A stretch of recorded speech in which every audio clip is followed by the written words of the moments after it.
When it comes to quality sleep, Ashley has you covered with top mattress brands at winning prices and with special financing options available.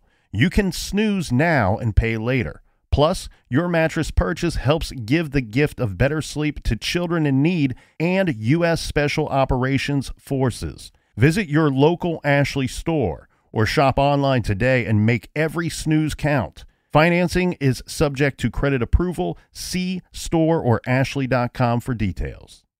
Shopify is the global commerce platform that helps you sell at every stage of your business. With the internet's best converting checkout, 36% better on average compared to other leading commerce platforms, Shopify helps you turn browsers into buyers. In fact, Shopify powers 10% of all e-commerce in the U.S. Sign up for a $1 per month trial period at shopify.com/podcast free. All lowercase, shopify.com/podcast free, shopify.com/podcast free.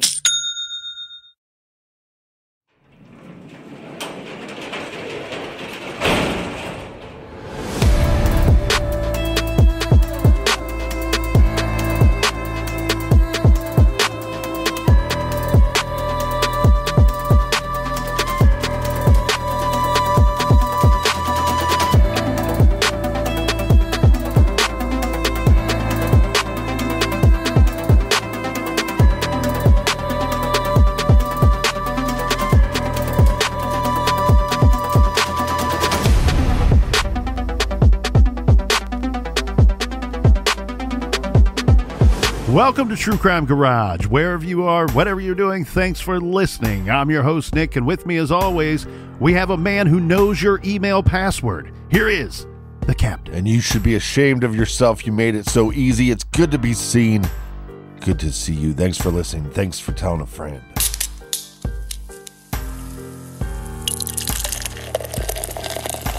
Today, we still have some of this fantastic beer called 14 Karat. 14 Karat is a 14th anniversary IPA brewed by the brew team over at Sun King. It's hoppy, bitter, malty, and smoothed out nicely for a classic hoppy beer taste. Garage grade 4 out of 5 bottle caps. And let's give some cheers and thank yous to our friends for filling up the fridge this week for us here in the garage. A big We Like Your Jib goes out to Dan from Shippensburg, Pennsylvania. And last but certainly not least, Captain, we have Katie and Maddox from Aurora. Everyone we just mentioned went to truecrimegarage.com and donated to this week's beer fund, and for that, we thank you. Yeah, BWRUN Beer Run. If you'd like to meet us in person, and why wouldn't you? Because we smell delicious.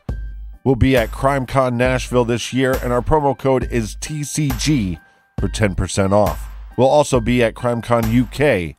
Same promo code, TCG, for 10% off. Join us, smell our musk, and that's enough of the business. All right, everybody, gather around, grab a chair, grab a beer. Let's talk some true crime.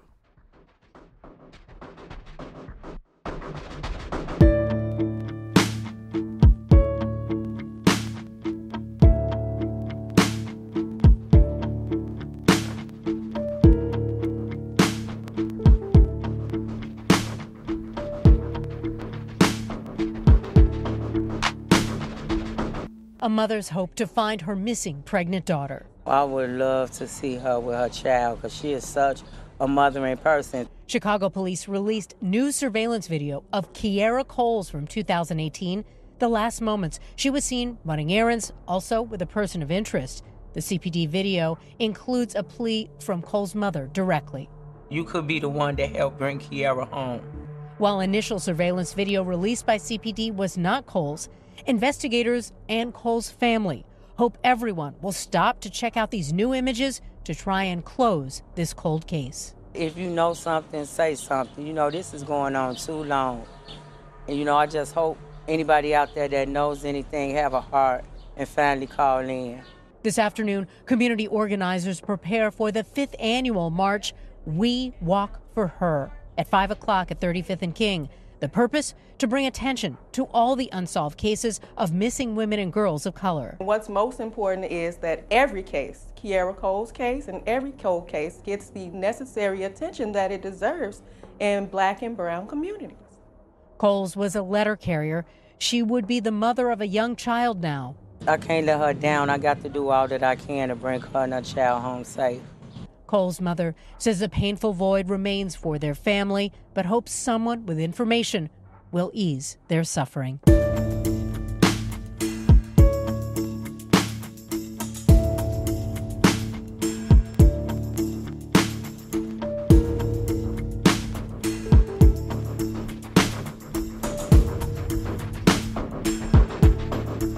In April of 2019, ABC News talked to Karen Phillips, Kierra's mom.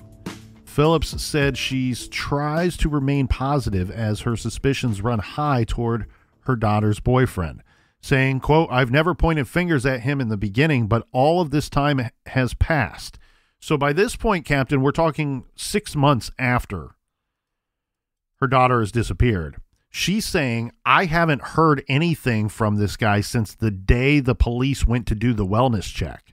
I haven't seen him around town, haven't talked to him, nothing. Yeah, pretty shady. And so she's saying, given that 6 months has gone by, he must have had something to do with it. NBC5 Investigates reported that there was no criminal history in Josh's past that they were able to uncover. The chief communications officer at the Chicago Police Department told ABC News that Josh remained a person of interest, given that he may have been one of the last individuals to see her, meaning Kierra. CPD told NBC's Dateline that there was no proof of life for Kierra. We have a pretty good idea of what transpired, they said. Now it's a matter of finding evidence. There is a minimum of 2 or 3 people of interest who were the last to see Kierra before she disappeared. We've narrowed down our group here to a personal associate of hers, a friend who was one of the last people to see her. So that's a little insight into their investigation and who they think are persons of interest. But then there's this. Josh and his other baby mama and their kids, like you talked about briefly yesterday, Captain, they move out of state. Now, it's unclear when they moved away, but several articles say it was, quote, soon. But what we do know is she goes missing in October of 2018. We do know that they moved out of Illinois before the end of the year, before the end of 2018. So that's not a lot of time between disappearing and the end of the year. Again, we don't know the exact date. From everything that we've looked at, it looks like police have not been in contact with Josh after he left Illinois. In January of 2019, we have Kierra's family and several postal worker friends that held a very public vigil/press conference for their missing loved one. This was led by community activists and her relatives, all pleading for information in the case and also reminding the public that there was a $28,000 reward for information in this case. That reward included $25,000 from the U.S. Postal Inspection Service, $2,500 from the Chicago branch of the National Association for Letter Carriers. So they're banding together, hoping to find one of their own. Some of the relatives called out Josh Simmons by name at this event, demanding that he speak with police since he had refused to do so since very early on in the investigation. They all loudly demanded, "Clear your name." In fact, Karen said that Josh had never been officially questioned in her opinion. She meant beyond this initial interview. The crowd cheered when people questioned why, if Josh hadn't done anything, that he was afraid to talk to the police.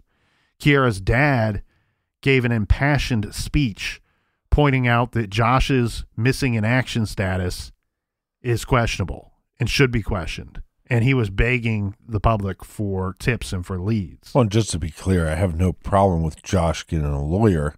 But again, this is your girlfriend of 6 years. She's carrying your child. You would think you would want to give them as much information as possible. Well, and then another sad date will be the due date. April 23rd was the due date, and it came and went and no new news. In May of 2019, the family announced that the reward for information leading to Kierra's whereabouts had increased to $46,000. This was after a rather large donation from a local businessman.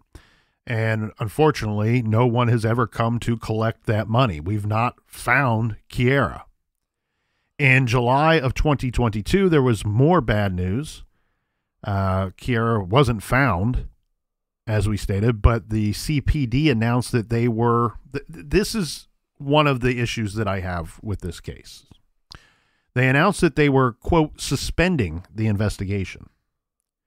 So the case classified as suspended, meaning that the case cannot proceed further at this time. Right. That can happen for a variety of reasons, from my understanding, including detectives exhausting all leads. My understanding, Captain, is that this is not a permanent status and can be changed if more information becomes available to police. But of course, her family is horrified to learn that the police were essentially abandoning the case, the investigation. Karen told ABC News that she feels the police just put it, meaning the case, to the side because they were frustrated with it. It's already frustrating that it's going to be 2 years, she said, and for you all, meaning the Chicago Police Department, to say you all don't have enough to go on, it's really disappointing. I mean, if you've not spoke to your person of interest who moved out of state since he moved... Yeah, which is ridiculous. It seems to me like kind of a lazy job if you're going to go, well, we're suspending the case because we're lacking information. Pick up a phone and call this guy. Yeah. Fly down there and try to interview him. Yeah. See if he will talk. Times change, people change. Maybe he will talk. Maybe he's tired of the fingers being pointed at him and we're in his direction and he's willing to open up. Not that it really matters much, but I would like to know if he transferred to another USPS job, because that'd make it less suspicious of why he would transfer. But because like we said before, he had a good position at the USPS in Chicago. Police have stated they countered after the announcement of the investigation being suspended that they continued to work jointly with the U.S. Postal Inspection Service and the FBI, and that the case remained a high-risk missing persons investigation with foul play suspected. So it's a little talking out of both sides of your mouth, I guess, in this situation. It to say this one thing, then also almost in the same breath say that the case has been suspended doesn't seem to be on point here. Now, it also seems like law enforcement went from being very connected to the family and giving them information, and again, privied information. Hey, well, you're telling us this isn't your daughter. We know it's not your daughter. Don't tell people. We're on the same team. They kind of go from that to not really having much communication with Karen at all. Well, and here's the thing, too, and this became an issue. So in 2021, remember the Gabby Petito case? This becomes nationwide news. Everybody's kind of following this Gabby case. Karen is upset at the juxtaposition with the coverage received by her daughter's case. She's saying, look, my daughter's case made national headlines for a day, maybe two, and that was it. Gabby's case was a headline news for weeks. And Karen's friend, this is community activist George Ivey, said in a September 21st press conference, quote, I want you all to treat Kierra Cole's case like it was Gabby's, end quote.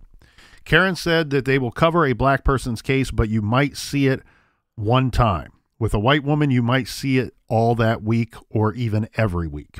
The family wasn't just disappointed in the lack of media coverage. They were mad at CPD and the U.S. Postal Inspection Service, which they felt continued to under-prioritize this case.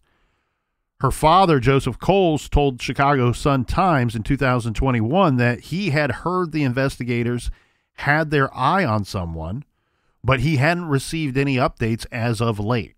He, too, expressed frustration with the police and their failure to focus on missing black women and children. Because Josh hasn't been super cooperative, and we don't really have a great idea of her movements on October 2nd, other than that she went to the store and talked to her mother about that.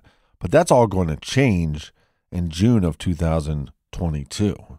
Yeah, this is when a whole bunch of new information comes out, and it seems a little strange to me that they were holding on to this so tightly and secretively for so long. So in June of 2022, the Chicago Police Department decided that they were going to release some real information here, right?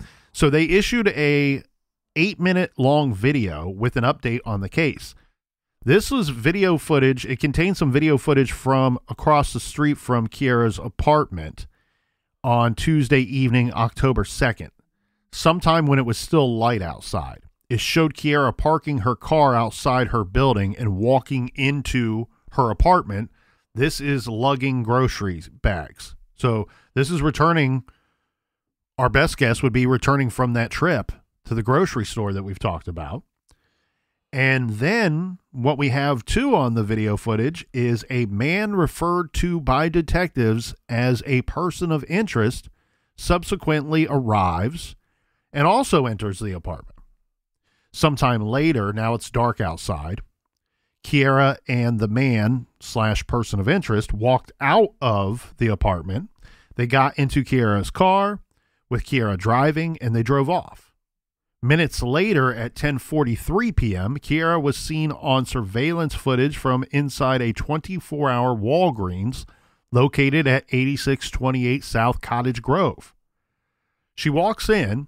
She goes straight to one of those standalone ATM machines. Yeah. She made 2 withdrawals, and then she leaves the Walgreens. She makes 2 withdrawals, but don't we believe that the total was roughly around $400? Yeah, we don't have to go roughly or believe. We know by police statements that she withdrawed a total of $400 from her bank account. So right, that's because at some verified point, by police. And what's wild about this too, Captain, it seems like a very, it seems, I don't want to say planned out is not the right word here, but she's in that Walgreens for less than 3 minutes, right, in and out. So her movements and her task is well known to her before going into those doors. She doesn't shop or do anything else while she's there. She just simply goes to the ATM. Now, of course, police they want to know from her, the people that knew her best, what do you make of this? And to which Karen is saying, look, this is incredibly and extremely out of character for my daughter. She was very conservative with her money, and she didn't have an answer as to why her daughter would simply walk in and get $400 cash. If you're in law enforcement, the first question is, who's this cash for? Is it for her or is it for somebody else? There's another news article out there by CBS Chicago that reported that Chicago detectives told the family that the couple went to an ATM nearby where the video captured Kierra taking out $400 from her bank account and handing it over to her boyfriend. Okay, so this is interesting to me because what we're hearing here in this report, in this statement, if this is true, police for some reason seem to have reason to believe that after they went to the ATM that Kierra gave the money to who they are referring to in this story as her boyfriend. Right. So that goes to what you were saying there, Captain. She goes to this ATM. Mom has no clue why her daughter would take out $400 cash. And police, according to this report, are saying she gave it to Josh. Old red flag. So now there's more information here. Less than an hour later, this is before 11:45 p.m., Kierra's car was again captured on video from another area of the city. The car drove up, parked in a mail person, not a mail carrier. Right. Not a U.S. Postal Service. A man. A man climbed out of the passenger seat and closed the door and walked away. And what the footage does not show us, so it shows us this man getting out of the car, passenger side. It does not show anybody else ever getting out of that vehicle. And how weird is that? Exactly. How weird is that? So what I'm guessing is this man drove the car, parked it, scooted on to the passenger side, and then left that way. Yeah. That's what I'm guessing. I'm guessing he didn't drive the vehicle with his mind.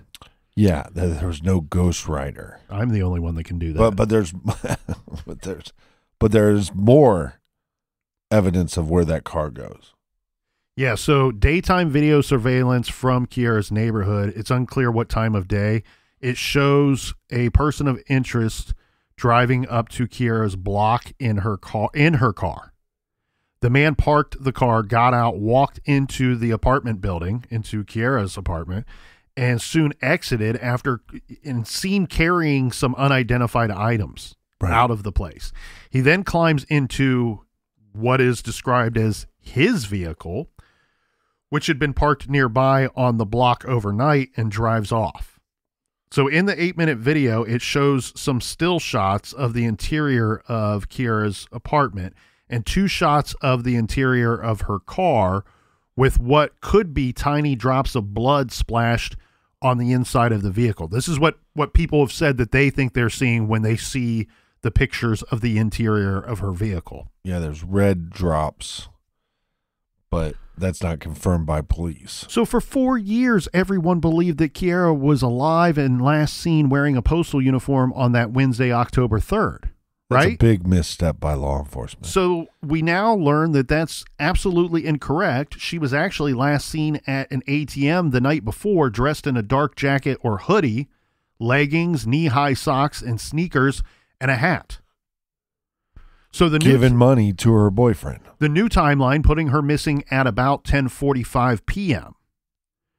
Tuesday, and no one really alerting to her being missing until Thursday meant that someone had plenty of time to dispose of Kierra and dispose and hide. And we say it every week: hide, bury, burn, conceal evidence.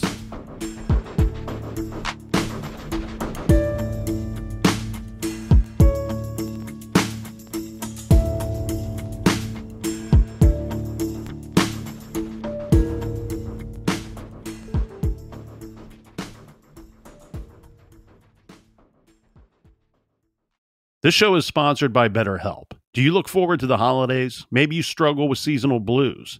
This time of year can be a lot, and it's natural to feel some sadness or even anxiety about it. But adding something new and positive to your life can counteract some of those feelings. Therapy can be a bright spot, something to look forward to make you feel grounded, and to give you the tools to manage everything going on.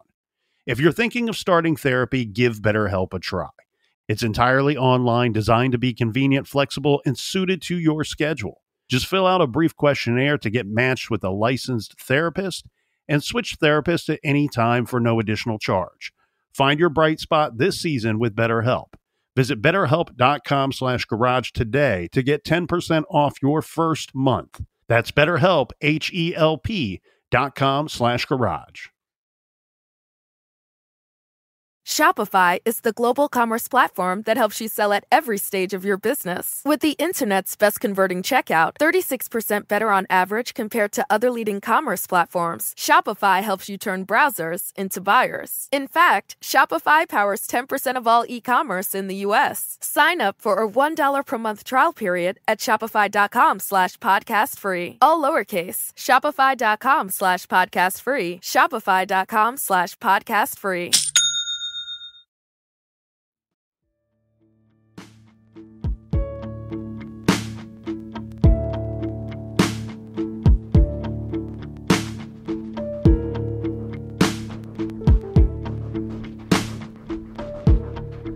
All right, we are back.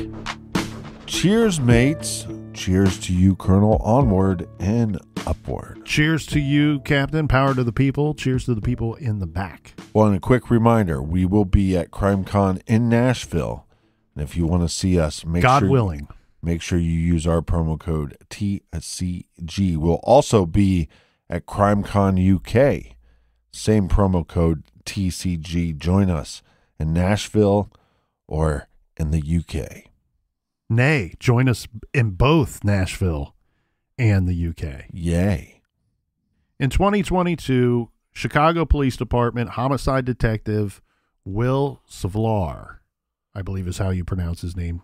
Will Savlar. Spoke Savlar. with NBC5 Investigates. He told the investigative news team that he believes Kierra was not alive for long after the handoff of the $400 cash.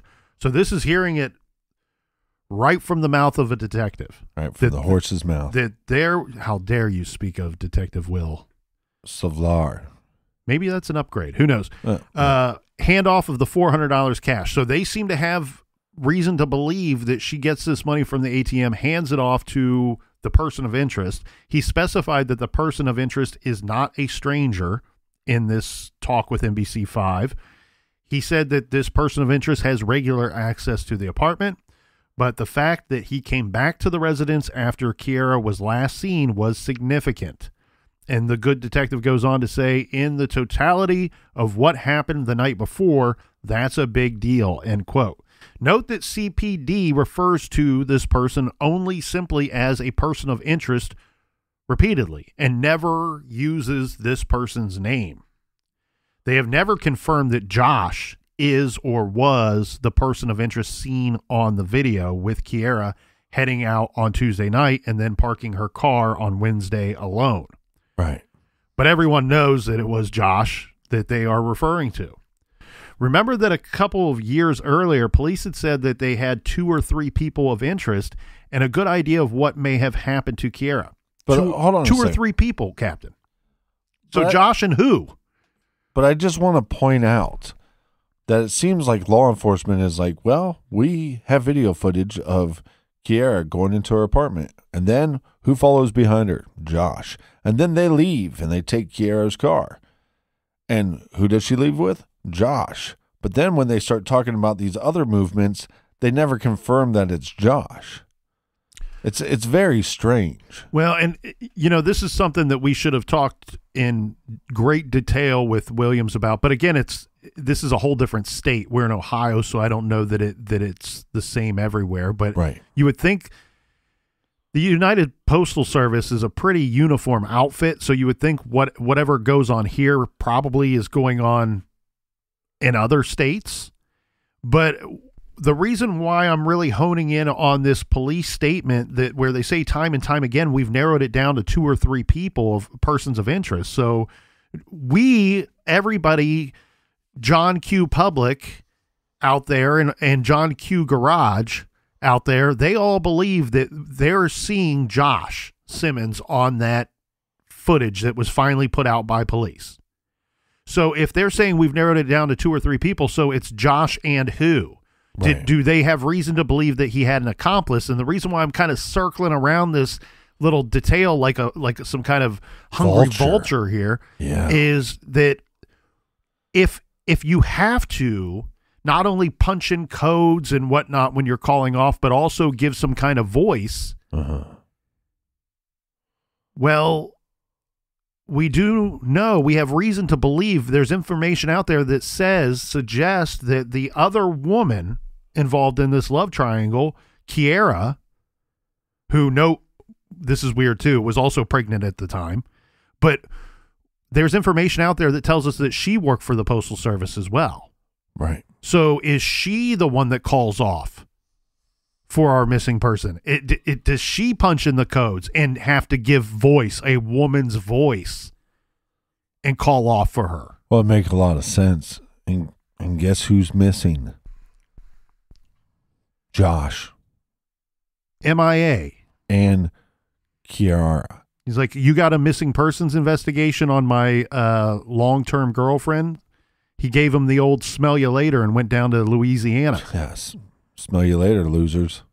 So in March of 2023, finally we're in this year, Captain, current year, Kierra's family announced yet another increase in the reward. Somebody out there, if they know something, speak up because you stand to make a whole lot of money here. This is $63,000 that they announced. Or just do the right thing. Be a good person. Donate the money to charity. If you had any reason to be quiet before, $63,000 might make up for those reasons.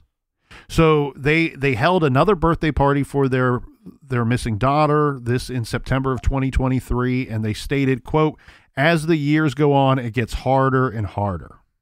Definitely with the police not doing what they're supposed to do, it makes it even harder," Karen told CBS News. We should note here, Captain, that a NamUs profile, the website NamUs, if you go there, there is a NamUs profile that was created for our missing person, Kierra. This was created in 2019. Right. And on that profile, it states that she has a tattoo of a heart on her right wrist, a jaguar on her shoulder, and a tattoo reading Lucky Libra on her back. So some identifying marks there. I think it's pronounced jaguar. She would be 31 years old today. So very sad here, very young woman here with her whole life ahead of her. And she had everything in place. She had worked hard to put everything in place to have a successful life. And not only would she be 31 years old today, her baby would be 4 years old. Yeah. Well, and like Karen says, it's frustrating. I couldn't imagine being the mother of a victim and it just not getting the traction. And we've seen this for years. I mean, the cases we covered. But sometimes it's just because there's not enough information or there's not a fascinating twist or turn or we don't have any video footage. This case has all those. This case should have been talked about more. But sometimes... It's only 5 years old.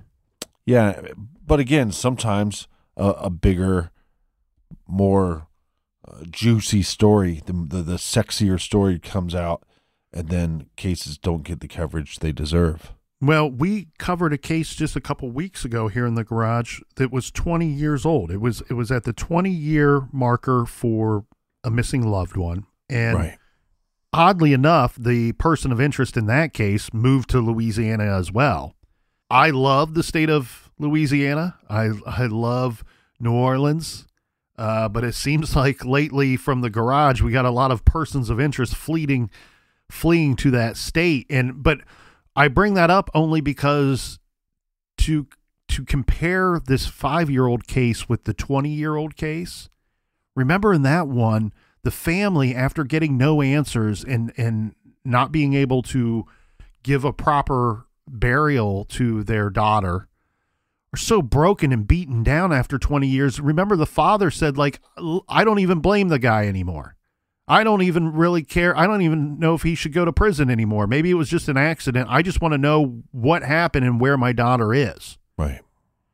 So that's what the time will do to these people, to these victims. Yeah, they start grabbing at straws, willing to settle just so they can bury their loved one. So I'm hoping here, Captain, and we're not the first ones to bring this up, but there's some startling parallels to another case. And I'm hoping that this case and where this case is today may offer some form of hope to Kierra's family, and that maybe that justice is on its way. So this case is Akia Eagleston. So in May of 2017, Akia, she's 8 months pregnant at this time. She failed to show up for her own baby shower. She's 22 years old at the time, attractive, vivacious, young black woman with everything going for her, just like who we've been talking about for the past 2 days, Kierra. She already had a little girl who she adored. Her Facebook post and communications with family members ended abruptly on May 3rd. Some of the information says literally in the middle of a conversation with a friend. Just stops. Dead air. It took a few days before the family reported her missing, just like in Kierra's case, and in fact in a lot of missing persons cases, especially when the missing person is an adult. But Akia was pregnant with her boyfriend's baby. His name is Michael Robertson. He was the last person to see her alive. Again, startling parallels to Kierra's case. This from CBS News. Akia was last seen withdrawing money from a BB&T bank in downtown Baltimore to put a down payment on a new home she planned to share with her boyfriend, Michael Robertson. She was last seen taking cash out of an ATM, just like Kierra. And then this. Robertson's cousin also told the court that Eggleston had confided in her about physical attacks by Robertson's other baby mother. Her name is Hannah Pomeroy. Just 2 weeks before she disappeared. I guess there was some kind of altercation that was known about. Robertson and this other woman, they move out of state as well. They go to Michigan, just within a couple of months of Akiah disappearing. Akiah's family took it upon themselves to keep her case in the media, just like Karen is doing and the family's doing, and keep the case in the media in the spotlight, and also conducted their own search throughout Baltimore, looking in abandoned buildings, behind structures, and wooded areas, just like what we know Kierra's dad did. Right. And continues to do.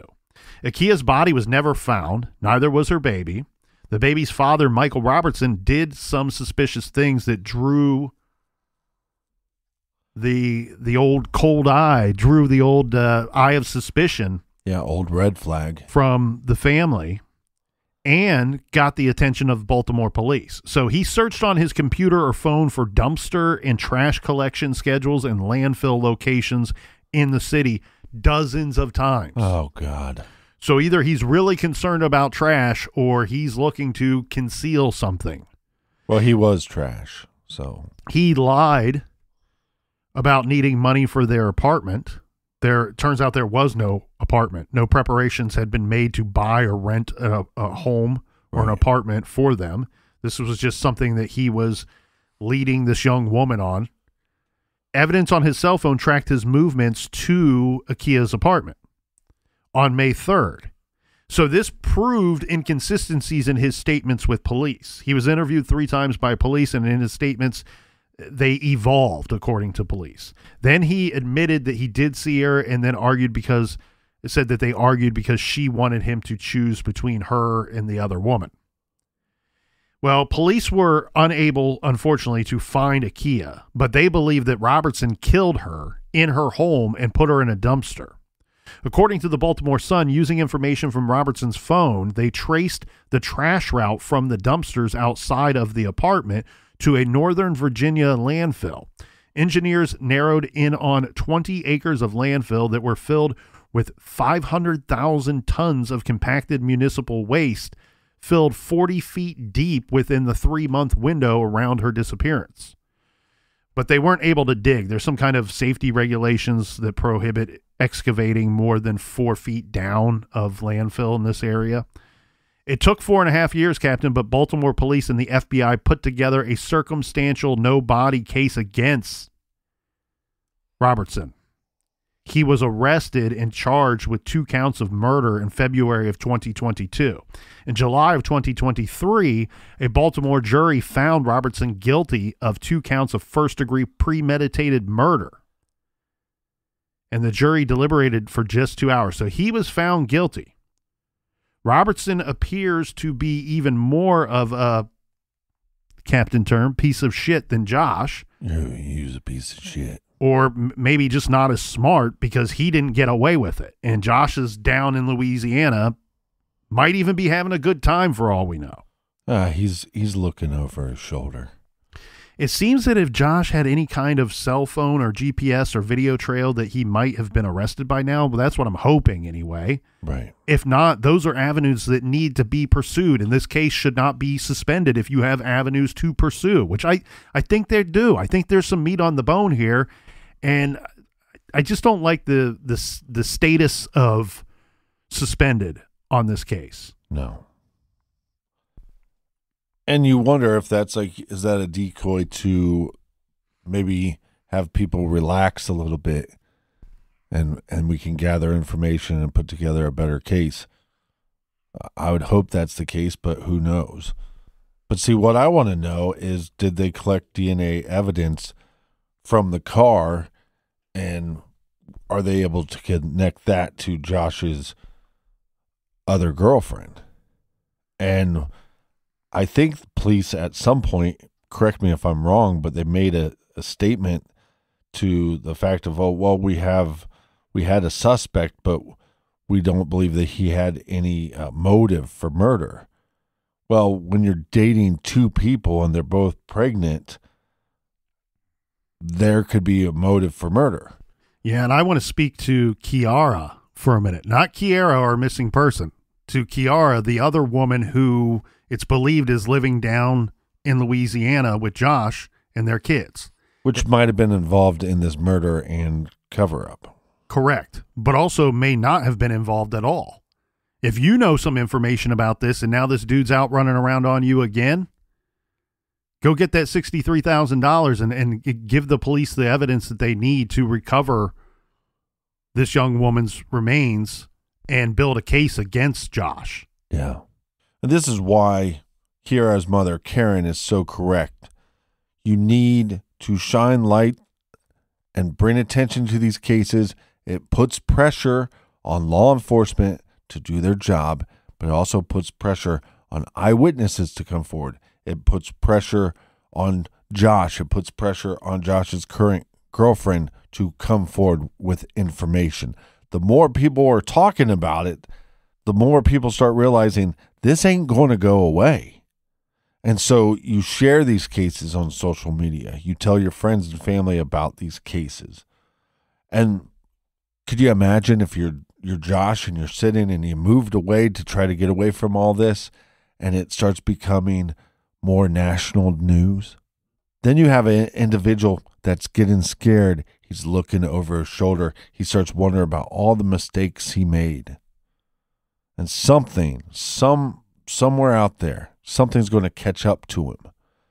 And like you said, I mean, it could be his girlfriend sitting around going, well, this guy, I'm still not enough in his eyes. I've had 3 children by this guy, and I'm still not enough because he keeps running around on me. And maybe you were involved in the murder. Maybe you were involved in the cover-up. But police, I'm sure, would still be willing to make a deal with you. And then he could get his. And make no mistake about it. This guy's a piece of shit. He dated her for 6 years, and he didn't search for her. He didn't put up flyers. He didn't knock on doors. He lied to the family. He lied to law enforcement. He changed his story. He basically said, hey, I didn't see her on the second. And then we have video footage. And guess who's in that video footage? Everybody believes it's him, Josh Simmons. And then on top of that, you have your pregnant girlfriend then go withdraw money? $400? What do you need that $400 for? This person is not answering questions. Lawyered up. Moves out of state. Doesn't know anything. I mean, he's a real piece of shit. We will certainly have images, photos of Kierra on our website and on social. But a great resource in this case for everybody out there in listener land is missingpersonscenter.org. So if you search Kierra Coles on that website, you're going to see a bunch of different photographs of Kierra. You're also going to get some of the news updates that they had throughout the years. But more importantly, you're going to get links to the videos that came out, right? The ATM video. You're going to get links to the other videos and to links to seeing her mother, Karen, speaking so passionately about her daughter and trying to find her daughter. The website, according to the website, if you have any information, you are encouraged to contact the Chicago Police Department, or this is a unique scenario here, Captain. We don't get this every week, but one outfit that you can get in touch with, in this case, would be the U.S. Postal Inspection Service. Right. And you can, from my understanding, is that this is, they investigate all kinds of stuff. All kinds of different crimes, all kinds of different missing person stuff. So if it were me here and I had information, I would reach out to the U.S. Postal Inspection Service. Their number is 877-876-2455, 877-876-2455. The HBO, Max or whatever we're going to call it these days, I feel like Say HBO Max. Call it That's HBO, okay. man, because, well, it was HBO Max for a while. Now it's just Max. So there was an HBO documentary series called Black and Missing. It did feature Akia's case that we talked about. Now, like Kierra's, it was noted that her case got a lot less attention than similar cases involving white women. Robertson's guilty verdict may provide a glimmer of hope for Kierra's family, that they may yet see justice for her at some point. We can only hope that Chicago prosecutors and investigators are doggedly working to put together their case against Josh Simmons, and he gets what's coming to him. But given that the investigation was suspended for a time, may still be suspended, and Chicago PD's less than lustrous record of solving cases where the victim is a missing black female, unfortunately, we're just not that optimistic.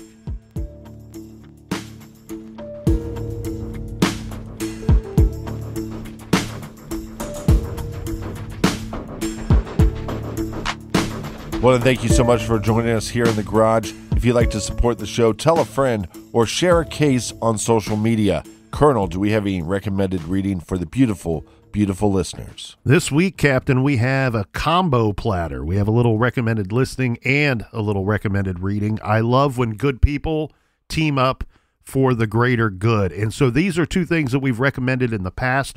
One is the Missing Persons podcast.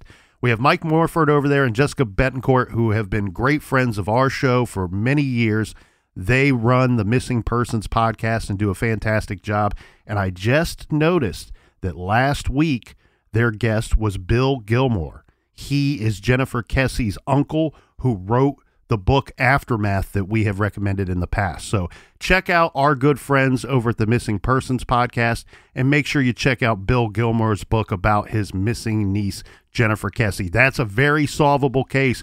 We just need to put more people and more efforts in that regard. You can find those two great recommendations and many more on our website's recommended page, truecrimegarage.com. And while you're there, sign up for the mailing list. Till next week, be good, be kind. And don't litter.